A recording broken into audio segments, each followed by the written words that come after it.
This is the product demonstration video for the final year technology project for P2410712.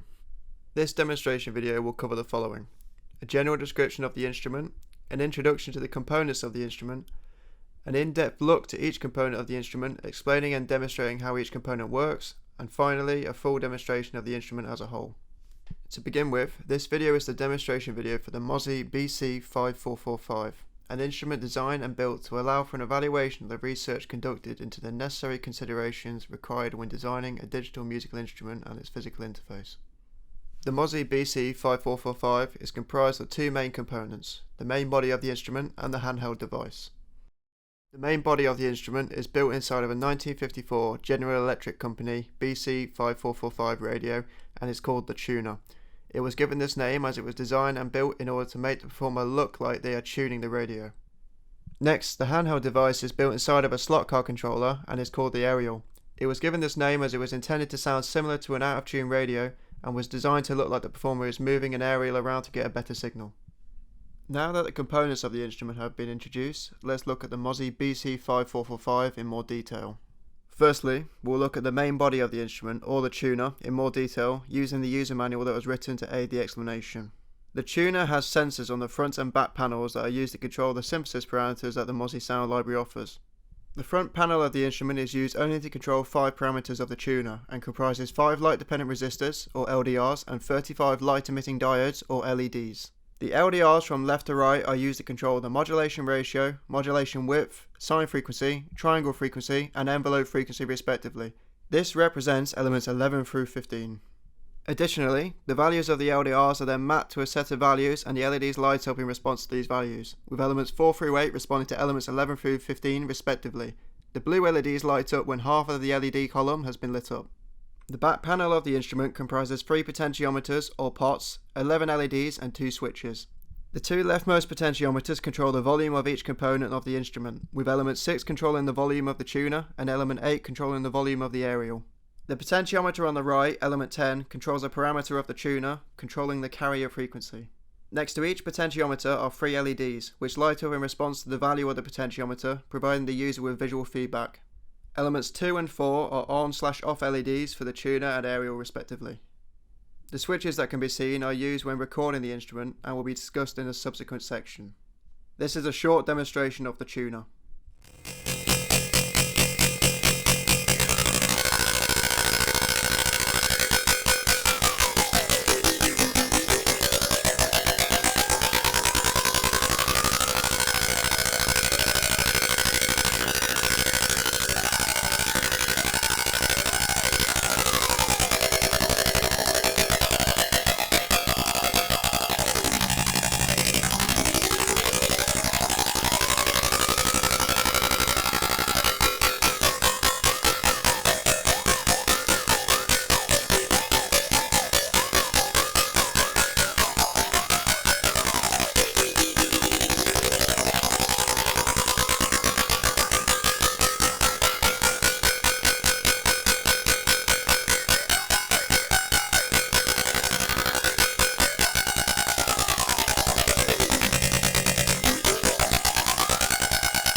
Next, we'll look at the handheld device of the instrument, or the aerial, in more detail using the user manual that was written to aid the explanation. Primarily, in order for the handheld device to work, it needs to be plugged into the back panel. The ports for this are located on the right of the back panel. To connect the handheld device to the main body, the USB and 3.5mm jack cable needs to be plugged in. Once the device is plugged in, the blue LED in the controller will light up. Also, the blue on/off LED on the back panel will light up.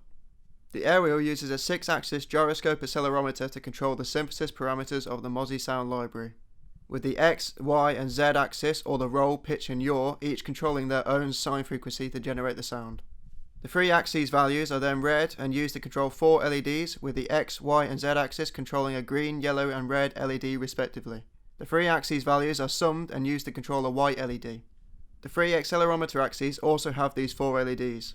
However, initially the 3 accelerometer axes were also used to control the sound, but it was found that they produced a sound that was too hectic and unpleasant, and hence this was changed. The accelerometer axes are now used to control the LEDs only. The output wire is used to send the audio signal to the main body of the instrument. However, it is also used to send a signal to the blue on/off LED on the back panel of the instrument. This way, the blue LED only lights up when the handheld device is plugged in. This is a short demonstration of the aerial.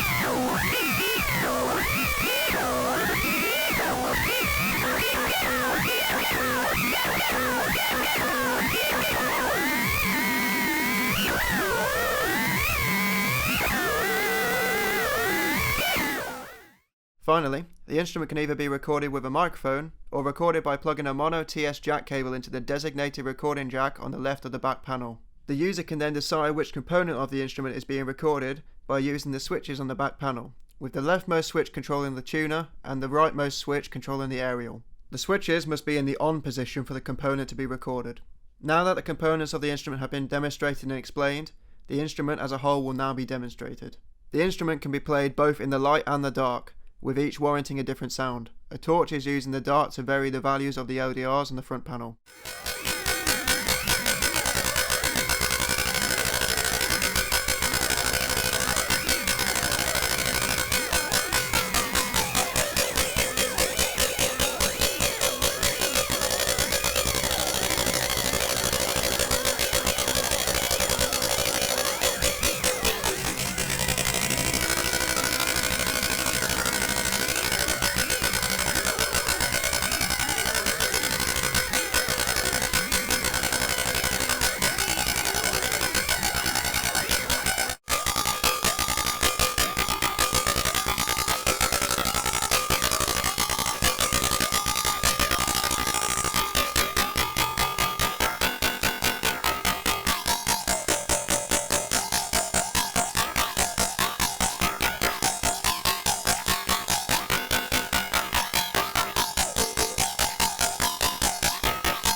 This has been the demonstration video for the Mozzie BC5445. In addition to the user manual, a construction log was also created which extensively documents the construction process for the instrument.